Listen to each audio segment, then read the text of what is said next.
Episode 1. The Straight A Student. You arrive at school before everyone else. The building is quiet in a way it never is later in the day. The lights hum faintly.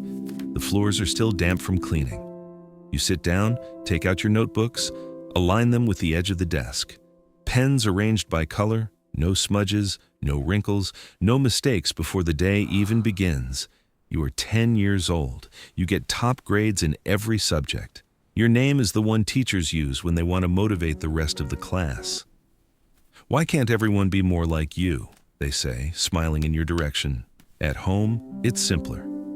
Good job. You start to understand what that really means.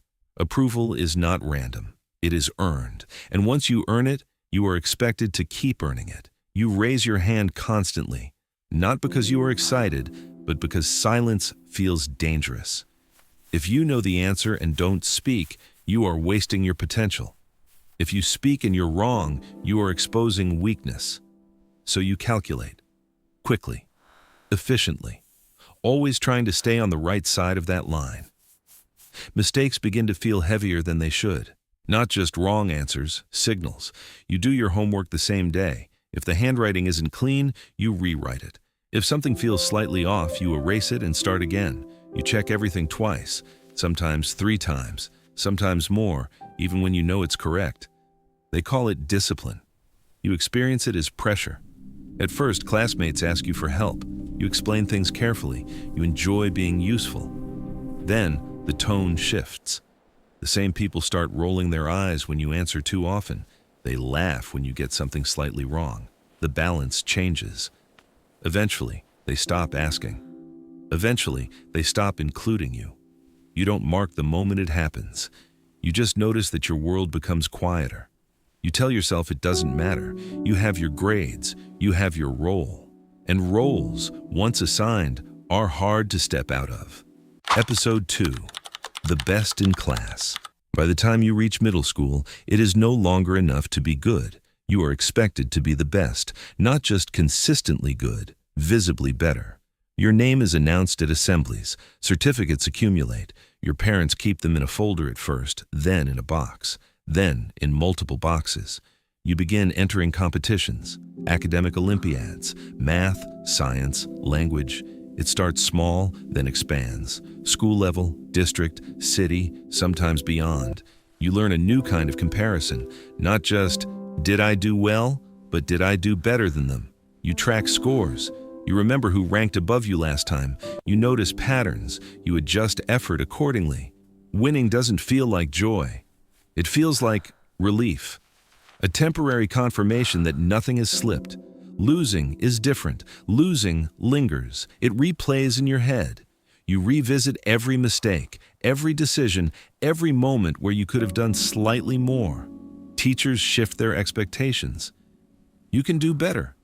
Even when you already did better than almost everyone else, you begin to fear uncertainty. Not difficulty, uncertainty.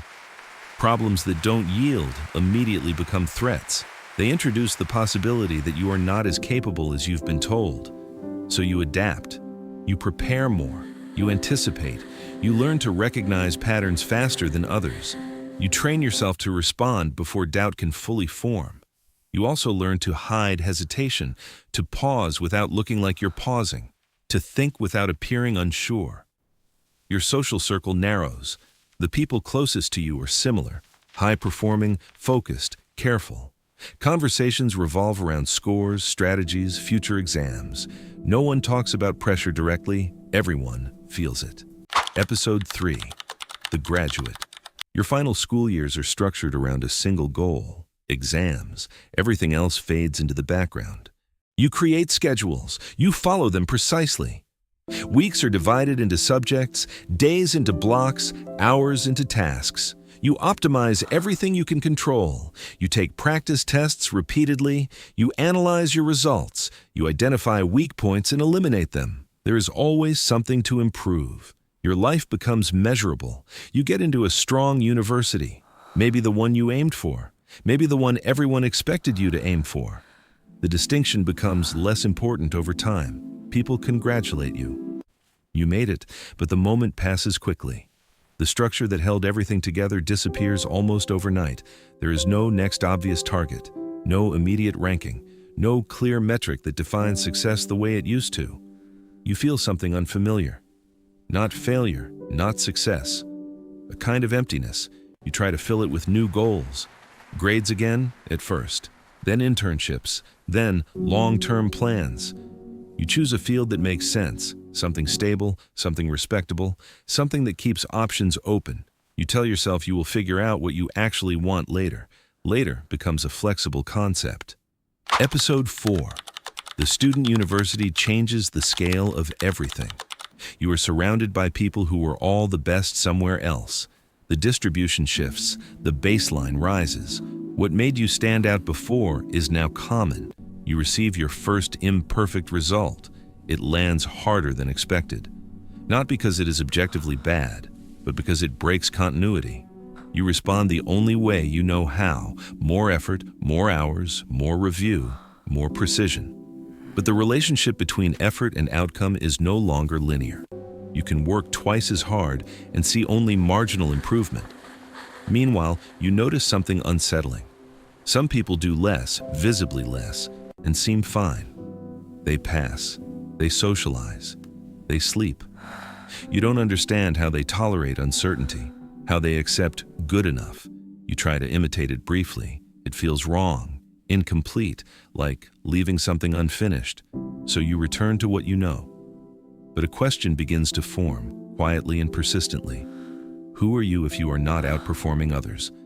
It does not have an immediate answer. It stays with you. Episode 5. The first job. You enter the workforce with a strong academic record. Your resume is structured, impressive, clean. You expect performance to translate directly. It doesn't. The metrics are different now. Output matters, but so does speed, communication, adaptability, judgment under ambiguity. You are given tasks that do not have clear instructions. Expectations are implied rather than stated. Feedback is less precise. You try to compensate with thoroughness. You over-prepare. You double-check everything. You deliver work that is technically excellent. It often takes longer than it should.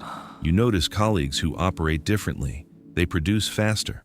Their work is not perfect, but it is accepted. Sometimes even preferred. You begin to understand that perfection is not always the goal. But you don't know how to adjust. You feel tension building. Between what you know how to do and what is actually required, you keep pushing, because stopping feels like regression. Episode 6. The Perfectionist. With time, you become reliable. People trust you with complex work. Your attention to detail becomes an asset, but it comes at a cost. You struggle to delegate. You review others' work extensively. You redo parts of it yourself when it doesn't meet your internal standards. Your workload increases. Your hours extend. You deliver high-quality results consistently. You also feel increasingly drained. Satisfaction becomes rare. Every completed task reveals small imperfections, things that could have been improved, decisions that could have been optimized. External validation continues. Praise, recognition, advancement. Internally, it registers less. You begin to suspect that the system you built, the one that kept you at the top, may not scale indefinitely, but you don't know how to operate without it. Episode 7. The Successful One.